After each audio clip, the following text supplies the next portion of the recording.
साथ मैं कहना चाहता हूँ हमारे मुसलमान भाइयों से भी, बहनों से, स्पेशली बहनों से कहना चाहता हूँ, आप लोग इतना अत्याचार मत करो मेरी बहन, क्योंकि आपको पता है एक शादी करने के बाद 4 शादियां करते। ऐसे लोगों से नकलो करो, हमारे हिंदू भाइयों से शादी करो। आपको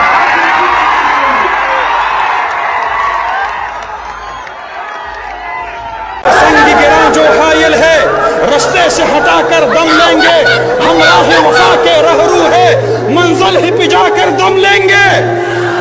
ये बात आया है दुनिया पर, हम पून भी है तलवार भी है, या बज़्म जहां महकाएंगे या खून में नहा कर दम लेंगे। अरबाब हुकूमत से कह दो ये आज़म किया है हम सब ने, जो हक के मुकाबिल आएगा हम उसको हटाकर दम लेंगे। मुसलमान माँ और बहनों के लिए जहर उगला जाता है। ये मैं कह रहा हूँ एक छतरी कर एरिया है बेगम बाजार का, जहाँ पर से लड्डू यादव नामी एक शख्स ने बड़े ओपन अंदाज में कहा है कि मुसलमान बहनों को चाहिए कि वो हिंदू लड़कों से शादी करें। ये एक माहौल ख़राब करने वाली तकरीर जो इन्होंने की है, इस तकरीर पर एक्शन लेना चाहिए। और मैं उनको एक चीज़ याद दिला दूं कि कर्नाटक की एक बहन को एक मजमा नहीं संभाल सका, तो सोचो हैदराबाद की बहनों का कहाँ से संभाल पाओगे। और हैदराबाद की बहनों से आप ये जो गुजारिश कर रहे हो, अगर गलती से ये लड्डू यादव मुस्लिम एरिया जैसे मुसलमान जहाँ पर शॉपिंग कर रहे हैं, हमारी बहनों की नज़र में, हमारी बहनों के कानों तक ये मैसेज पहुँचा देता, तो यकीन मानिए आप वो वहाँ पर से उस तरीके से नहीं जाता था जिस तरीके से अपने क्राउड में ठहर कर। एक छोटे छोटे अल्फाजों पर, सिर्फ एक कॉल रिकॉर्डिंग पर, एक कॉल पर किसी पर 307 बुक हो सकता है, 302 बुक हो सकता है।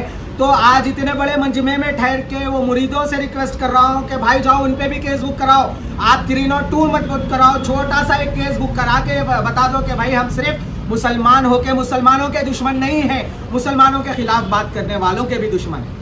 हैदराबाद के लोगों को एडवाइस दी जाती है बड़े बड़े स्टेजों से, तुम्हारा बगारा खाना, बगारे बैगन पकाना है, तुम्हारा जो है ना जज्बाती तकरीरें और तुम्हारे जो वादे हैं, तुम्हारे जो बड़े बड़े दावे थे, वो सारी चीज़ें भूल जाती है। आज बिरयानी की बात होती है, हलीम की बात होती है, हॉस्पिटल के बाहर हैदराबाद के नौजवानों के जो है आप ये सारी चीज़ें लगाने की बात करते हैं।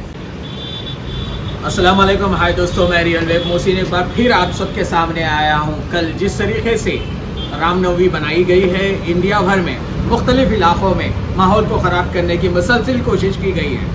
इन सारे लोगों से एक चीज़ बताना चाहूँगा मैं कि भाई बीजेपी गवर्नमेंट जो आई थी, भारतीय जनता पार्टी, वो गवर्नमेंट का मंशा क्या था बताया आपको। तो मैं पहले आप सबको, जितने भी भक्त लोग हैं जो बीजेपी के फॉलोवर्स हैं, उन सबको बताना चाहूँगा, हमारे प्राइम मिनिस्टर नरेंद्र मोदी जी ने एक मुहिम चलाई थी। वो मुहिम का नाम था बेटी बचाओ बेटी पढ़ाओ। तो आज वो मुहिम को लेकर जो है ना बीजेपी हुकूमत कर रही है, बीजेपी आज रूलिंग कर रही है। उसी मसले पे मैं hats off to Hyderabad police, hats off to Telangana police, जो बहुत अच्छे तरीके से तेलंगाना हैदराबाद के मुख्तलिफ इलाकों में जो है रामनवमी और रमज़ान के मौके पर, ये 2 पवित्र दिनों पर जो है ना अच्छे से कंट्रोल करी है और अच्छे से कंट्रोल करने की कोशिश की है। अब मैं आता हूँ आपको तेलंगाना हैदराबाद के चंद ऐसे इलाकों में जहाँ पर बीजेपी, जो अपने आप को कहते हैं कि भाई मैं मोदी को फॉलो करता हूँ, मैं बीजेपी को फॉलो करता हूँ, मैं बीजेपी का सबसे बड़ा सोल्जर हूँ, मैं बीजेपी की तरफ से लड़ना चाह रहा हूँ, और ऐसे मंचों पर से एक ऐसी तकरीरें रिलीज़ करती है जहाँ पर मुसलमान माँ और बहनों के लिए जहर उगला जाता है। ये मैं कह रहा हूँ एक छतरी कर एरिया है बेगम बाजार का, जहाँ पर से लड्डू यादव नामी एक शख्स ने बड़े ओपन अंदाज में कहा है कि मुसलमान बहनों को चाहिए कि वो हिंदू लड़कों से शादी करें। ये एक माहौल ख़राब करने वाली तकरीर जो इन्होंने की है, इस तकरीर पर एक्शन लेना चाहिए। और मैं उनको एक चीज़ याद दिला दूं कि कर्नाटक की एक बहन को एक मजमा नहीं संभाल सका, तो सोचो हैदराबाद की बहनों का कहाँ से संभाल पाओगे। और हैदराबाद की बहनों से आप ये जो गुजारिश कर रहे हो, अगर गलती से ये लड्डू यादव मुस्लिम एरिया जैसे मुसलमान जहाँ पर शॉपिंग कर रहे हैं, हमारी बहनों की नज़र में, हमारी बहनों के कानों तक ये मैसेज पहुँचा देता, तो यकीन मानिए आप वो वहाँ पर से उस तरीके से नहीं जाता था जिस तरीके से अपने क्राउड में ठहर कर। अब मैं आपको एक चीज़ बता दूँ, यहाँ पर रामनवमी के मौके पर राजा सिंह नामी एक शख्स है जो कभी एमएलए हुआ करता था, एमएलए पोजीशन पे हुआ करता था, जो कभी भी लोगों का, आवाम का कोई फ़ायदा नहीं पहुँचाया है, सिर्फ भड़काऊ तकरीरें करता है, भड़काऊ तकरीरों से अपना नाम कमाने की जो है ना कोशिश करता है और अपने साथ कुछ लोगों को जोड़ लिया जाता है। अब मैं बताऊँ आपको ये लोग कौन है। इन लोगों को मुख्तलिफ इलाकों से, इंडिया के महाराष्ट्र से, इंडिया के दूसरे स्टेट से बुलाया जाता है और एक भीड़ जमा कर दी जाती है और उसमें वाहवाही के लिए शायद मैं जहाँ तक सोचता हूँ इनको पैसे भी दिए जाते हो। मैं ये किस मुद्दे पे कह रहा हूँ, मैं आपको ये भी बात बता दूँ।